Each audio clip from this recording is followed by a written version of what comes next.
संजय कुमार जी, क्या ये बात चल रही थी कहीं ना कहीं कि बीजेपी इस पशुपेश में थी कि अगर एकनाथ शिंदे को मुख्यमंत्री नहीं बनाए तो जिसकी बात हो रही थी कि जो एक अलायंस पार्टनर्स को यूज करके फेंक देती है, इस तरीके का जो आरोप लगता है वो थोड़ा कंफर्म हो जाता है। इसके लिए एकनाथ शिंदे खुद ही आकर बोल गए कि भाई जो भी फैसला होगा मुझे मान्य होगा, शिवसेना उसके खिलाफ नहीं जाएगी।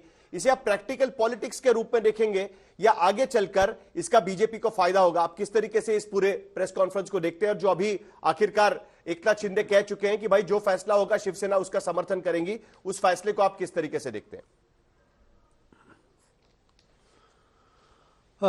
देखिए साहिल जी, जिस बात का जिक्र आपने किया कि बीजेपी पर आरोप लगता कि वो अपने साथियों को यूज करके फेंक देते हैं, वो तब होता जब मान लीजिए शिंदे जी को ये मुख्यमंत्री नहीं बनाते और वो अलायंस तोड़ के छोड़ के चले जाते।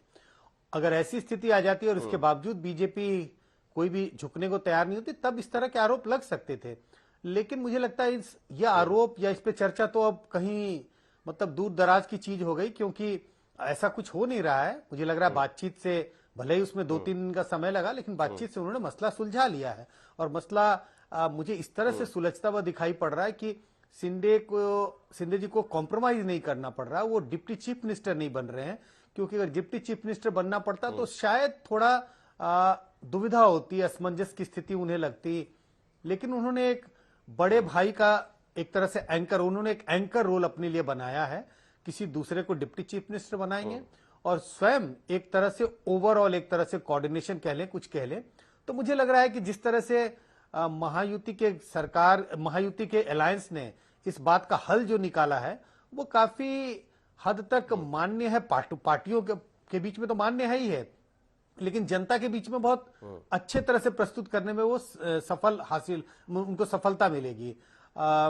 तो इस तरह से मुझे लग रहा है कि इस चीज को, इस प्रकरण को मैं देख सकता हूं। और उनके मुंह से, उनके तरफ से, शिंदे जी की तरफ से प्रेस कॉन्फ्रेंस कराना, ये अपने आप में एक अच्छी स्थिति दिखाई पड़ती है। ये नहीं है कि बीजेपी की तरफ से कोई आता है और कहता है कि अब हमारा आदमी चीफ मिनिस्टर बनेगा और उन्होंने ये तय कर लिया है कि वो डिप्टी चीफ मिनिस्टर के पोस्ट पर संतुष्ट हो जाएंगे। उनकी तरफ से कोई रीजनल पार्टी चलाना एक पॉजिटिव संदेश दे रहा है। कोई रीजनल पार्टी चलाना, अमिताभ तिवारी, चीफ मिनिस्टर के तौर पर आसान होता है, या दुष्यंत चौटाला जैसा डिप्टी चीफ मिनिस्टर बनने के बाद पार्टी तो नहीं चला पाए, वो दिक्कत होती है क्या कोई? नहीं, देखिए, पावर जब होता है तो power is the glue which keeps everybody together. ठीक है, तो एक पावर में रहने का एक नॉर्मली एडवांटेज होता है। अब यहाँ पे आप देखें तो जो मैंडेट आया है वो थोड़ा अजित पवार जी और एकनाथ शिंदे जी के अगेंस्ट तो नहीं मैं कहूंगा, बट डिसएडवांटेजियस है। क्योंकि बीजेपी की 133 तो है, लेकिन 9 एमएलए उनकी दूसरी पार्टियों से भी जीते हैं, तो 142 हो जाता है, और 5 आपके अलाइड है, तो 147 बीजेपी अपने आप है। ऐसा नहीं है कि पिछली बार बीजेपी या एकनाथ शिंदे के ज्यादा नंबर्स थे और बीजेपी ने अपना चीफ मिनिस्टर बिठा दिया। पिछली बार भी यही था, 40 पे थे एकनाथ शिंदे जी और 105 पे भाजपा थी। 2.5 टाइम्स था, अभी भी 2.5 टाइम से कम है वो रेशियो। लेकिन मैंडेट या नंबर जो है वो बीजेपी के साथ है। यहां पर हमें देखने वाली बात है कि नहीं तो क्या बदल गया? अमिताभ तिवारी, एक सेकंड, यहीं पर सवाल उठता है ना कि पिछली बार बलिदान था या कोई पॉलिटिकल सोच थी उसके पीछे, एकनाथ शिंदे को मुख्यमंत्री बनाने के पीछे, जो अभी उसकी जरूरत नहीं है उस पॉलिटिकल सोच की। 2022 और 2024 की स्थिति बदल गई है। नहीं, देखिए, बलिदान की बात नहीं है, बट पिछली बार बिना एकनाथ शिंदे के सपोर्ट के सरकार नहीं बन सकती थी, तो उन्हें चीफ मिनिस्टर बनाया गया। आज बीजेपी अपने आप सरकार बना सकती है और मैंडेट भी एक 90% स्ट्राइक रेट लगभग बीजेपी को मिला है। तो आज एक नेचुरल मैंडेट जो है वो बीजेपी के साथ है। तो बीजेपी एक अपने व्यक्ति को चीफ मिनिस्टर की कुर्सी पे बिठाना चाह रही है, इसमें कोई एबनॉर्मलिटी नहीं है। देखिए, एकनाथ शिंदे जी की एक यूटिलिटी भी, उन्होंने शिवसेना को स्प्लिट किया, ओरिजिनल शिवसेना रहे, जो काम राज ठाकरे भी नहीं कर पाए। एक समय पे माना जाता था कि राज ठाकरे ये काम करेंगे, है ना। और आज बैटल ऑफ लेगेसी में उन्होंने ये भी एस्टैब्लिश कर दिया है कि ओरिजिनल शिवसेना वो है। 51 सीटों में डायरेक्ट 1-to-1 कॉन्टेस्ट हुआ है, जिसमें 36 सीटों पर शिवसेना की पार्टी जीती है और 14 सीटों पर यूबीटी जीती है। तो 3 उन्होंने कार्य किए हैं बीजेपी के लिए, तो उनकी एक यूटिलिटी है, मराठा फेस है। देखिए पॉलिटिशियंस कई बारी जो बात नहीं कहते हैं उस पर भी ध्यान नहीं तो देने वाले। मुख्यमंत्री बना देते अगर यूटिलिटी है तो। नहीं, मुख्यमंत्री बना देते, मैं तो कह रहा हूं अभी भी बना सकते हैं। आप ये क्यों अज्यूम कर रहे हैं कि नहीं, कि वो नहीं बन रहे हैं? अच्छा, मैं तो ओके, इसको तो आपको मैं तो अभी भी इसको लगता है ऐसे कि देख रहा मुख्यमंत्री हूं बन सकते हैं? मैं तो इसको ऐसे देख रहा हूं कि एकनाथ शिंदे जी ने लास्ट एक कार्ड हाँ। खेल दिया। लास्ट कार्ड खेला है कि देखो, मैं गरीब परिवार से हूं, मनीषा मैंने कायदे बहुत जी, काम आपका किया है। ट्वीट बनाए रखिएगा, एकनाथ है तो सेफ है। अमिताभ तिवारी को लगता है कि अब भी मुख्यमंत्री बन सकते हैं, वो ट्वीट डिलीट मत करिएगा मनीषा कायदे जी। बिल्कुल नहीं। अमिताभ मैं जो तिवारी कहती जी हूँ वो का बस डिलीट नहीं एक बार करती का हूँ। जवाब देना चाहेंगे और आपसे विदा लेंगे। नहीं तो साहिल मतलब जी, वो रहेगा, मेरे ख्याल से अभी भी आपको मौका है, साहिल आपको जी, अभी भी मौका है मनीषा कायंदे। एक मिनट सुषमा जी, पहले मनीषा कायंदे जी को बोल लेने दीजिए। मनीषा जी। देखिए, मैं जाऊंगी 2017 में। 2017 में कॉरपोरेशन हम्म। के इलेक्शन हुए थे मुंबई महानगर पालिका के। बीजेपी के 82 हम्म। सीट्स आए थे और शिवसेना के 84 आए थे।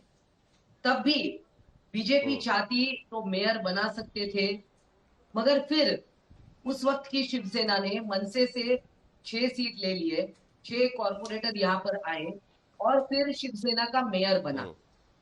अब ये 2-3 दिन का जो समय के बारे में जो बातें हो रही है, देखिए कोई बातें ही नहीं हुई थी हम्म। अभी तक तो। बीजेपी के जैसे हमने हमारा गुट नेता चुन लिया एकनाथ जी शिंदे को, ऐसे दूसरे हर एक पार्टी हम्म। पहला अपना गुट नेता डिसाइड करती है। तो अब बीजेपी की ये प्रोसेस भी हम्म। बाकी है। अब ये जो बातें चल रही थी, ये हम्म। सारी बातें जो है ये मीडिया ओरिजिनेटेड सूत्रों, अभी ये सूत्र भी कौन है पता नहीं, ये सब हवा में बातें चलती है। अब अगर जो जो लोग, अगर किसी को ऐसा लगता है कि एकनाथ जी शिंदे की वजह से ये रुका हुआ था, ये क्लैरिफाइड स्टैंड टुडे, ये बहुत बड़ी बात है, ये क्लैरिफाइड। हम्म। अगर मैं, आपको लगता है कि मैं हम्म। स्पीड स्पीड ब्रेकर हूं, तो ऐसी कोई बात नहीं है। और जो, क्योंकि वो महायुति में विश्वास रखते हैं, वो एनडीए में विश्वास रखते हैं, जनता से, जनता का ठीक। मैंडेट का रिस्पेक्ट करते हैं। 2019 में जनता के मैंडेट का रिस्पेक्ट नहीं हुआ क्या अभी भी और उम्मीद है तभी आपको? हमने देखा 2019 में जनता के मैंडेट का रिस्पेक्ट नहीं हुआ, जनता के साथ चीटिंग हुई। और ये चीटिंग जो है, इसलिए आज जो शिवसेना देखे, माननीय एकनाथ जी शिंदे ने शिवसेना को राइट ट्रैक पे लाया। कांग्रेस के पास जो धनुष्यबाण गिरवी पड़ा था, वो एकनाथ शिंदे ने छुड़ा कर लाए हैं। तो अभी भी और उम्मीद है क्या ये आपको? ये देखिए, हम तो इसके बारे में सोच ही नहीं रहे ना। कौन सोच रहा है? हम तो सोच ही जी, नहीं रहे। ठीक है। हमको हमको एक बेस्ट ठीक। सरकार देनी है महाराष्ट्र। ठीक है, सुषमा जी आप कुछ कहना चाह रही थी, उसके बाद मुझे गौरव जी के पास जाना है। बता लीजिए आपको क्या कहना है। यस यस यस, मैं बस दो मिनट की बात कहूंगी और आपसे विदा लूंगी। 2 मिनट की बात में मैं सिर्फ अमिताभ तिवारी जी जिस तरह से ओरिजिनल शिवसेना के बारे में बात कर रहे थे, काफी शिंदे साहब के लिए अनुकंपा रख रहे हैं अपने दिल में, समझ सकती हूँ मैं। लेकिन अरे नंबर ही दिखा रहे हैं ना सुषमा जी, आप नंबर तो एक्सेप्ट कर लीजिए। 57 सीटें जीती है शिवसेना ने, आपकी 20 सीटें बची है। सर मुझे अभी नंबर तो एक्सेप्ट करिए ना। अमिताभ तिवारी तो सेफोलॉजिस्ट है, वो नंबर पे बात कर रहे हैं। अनुकंपा कहां से आ गई इसमें? नहीं करिए, लेकिन मैं नंबर पे बात कर रहे हैं। बोलिए। नंबर पे, ओके ठीक है, मैं नंबर पे बात कर लूं। ठीक है, हम नंबर पे बात कर लेते हैं। सर मैं आपको जरा बता दूं, नंबर पर बात करें या उसकी भव्यता पर बात करें, मंदिर को आप चाहे संगम रबर लगा लो या सोना जड़ा लो या चांदी हीरे जवाहरात जड़ा लो, मंदिर तभी बनता है जब उसमें मूर्ति का अधिष्ठान होता है। शिवसेना का अधिष्ठान ठाकरे मातोश्री नाम से है। शिवसेना का अधिष्ठान नंबर कितने हैं इससे नहीं होता, शिवसेना के साथ ठाकरे नाम है, इससे उसका अधिष्ठान होता है। एक बात। दूसरी बात, डेमोक्रेसी में तो वोट जिसको करते हैं उसी का अधिष्ठान होता है। कहा गया। सुषमा जी मैं सिर्फ 1 मिनट ले रही हूँ। साहिल सर मैं सिर्फ 1 मिनट ले रही हूँ कि किसी ने कहा कि मैंडेट था और चीटिंग किया।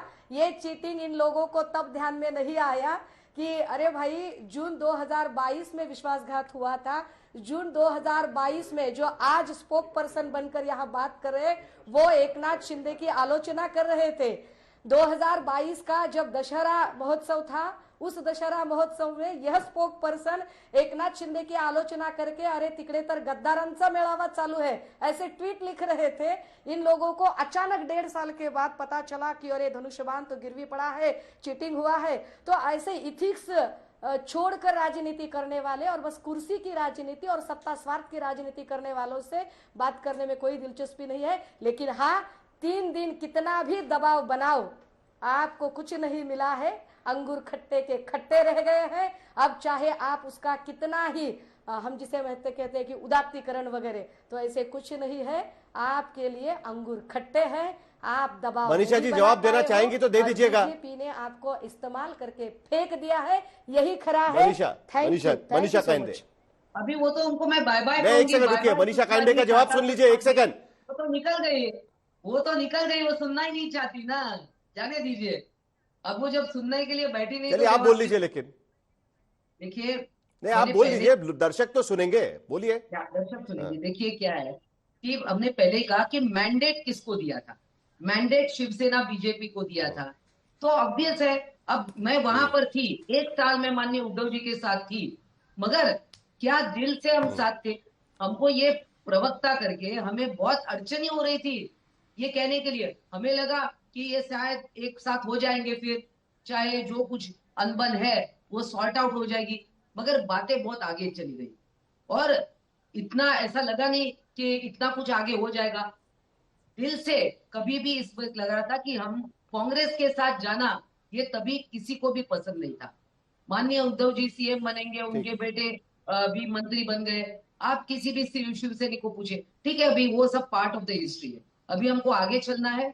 यही कहूंगी, महाराष्ट्र को एक बेहतरीन सरकार महायुति देगी और जो महायुति ने प्रोग्रेस महाराष्ट्र में किया है वो आगे 5 साल एक बहुत ही गंभीर सरकार मिलेगी। सरकार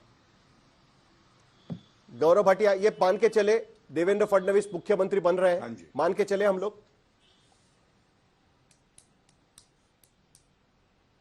देखिए साहिल जी, आप जितना भी प्रयास कर ले, मैं हर बार एक ही बात कहूंगा, एकनाथ जी का सम्मान है और उन्होंने एक बात स्पष्ट कही है, आदरणीय प्रधानमंत्री नरेंद्र मोदी जी और अमित शाह जी जो फैसला लेंगे वो मान्य होगा।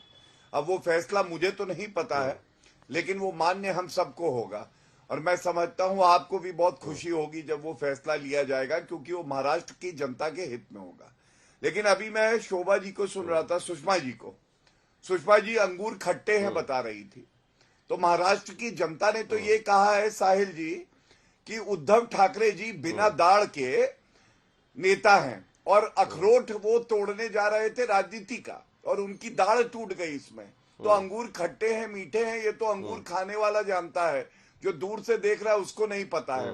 दूसरी बात उन्होंने कहा, देखिए बाला साहब ठाकरे जी की जो असली विरासत है वो ठाकरे नाम में है और मैं समझता हूं एकनाथ शिंदे जी ने दिखाया है बाला साहब ठाकरे जी की असली विरासत जो है ठाकरे नाम में नहीं है।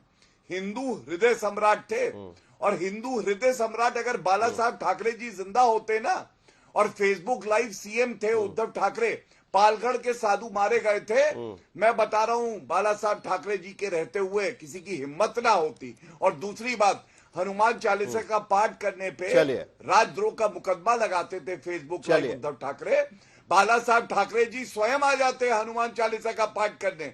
तो इसलिए कल बैठक होने वाली है, उनके नाम से नहीं है। गौरव भाटिया जी समय खत्म हो रहा है मेरे पास। कल बैठक होने वाली है, कल बुलाया जाएगा दोनों पार्टी के नेताओं को, एनसीपी और शिवसेना के नेताओं को। अमित शाह, देवेंद्र फडणवीस भी दिल्ली में रहेंगे, मीटिंग होगी। उसके बाद परसों शायद भारतीय जनता पार्टी के ऑब्जर्वर्स मुंबई में आएंगे और नेता का चयन किया जाएगा और उसके बाद यह तय होगा कि आखिरकार महाराष्ट्र का नेता कौन बनेगा। इसे आप एकनाथ शिंदे का सरेंडर कहें या राजनीतिक समझ, फिलहाल तो इस पूरे मामले को लेकर महाराष्ट्र में कोई राजनीतिक संघर्ष ना हो, इसकी पूरी तैयारी एकनाथ शिंदे ने यह प्रेस कॉन्फ्रेंस करके दिखाई है। अब आगे भारतीय जनता पार्टी की हाईकमांड क्या फैसला लेती है, उस पर हमारी नजर बनी रहेगी।